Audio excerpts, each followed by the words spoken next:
Room 21 নম্বর পারা 4 নম্বর পৃষ্ঠায় রব বলেন, পৃথিবীতে অনেক মানুষ এমন আছে যারা দুনিয়া বুঝবে, ওরা দুনিয়া বুঝতে বুঝতে আখিরাত থেকে গাফিল হয়ে যাবে।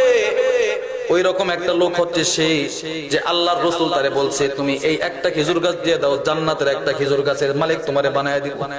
আর জান্নাতের এক একটা গাছ কত বড় হবে জানেন? বুখারী শরীফের 3251 নম্বর হাদিস।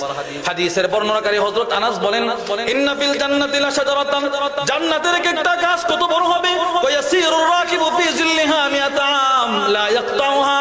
তো জান্নাতের এক একটা গাছের ছায়ায় যদি জান্নাতি একটা ঘোড়া দিয়ে 100 বছর দৌড়ানো হয়, তারপরেও গাছের ছায়া শেষ হবে না।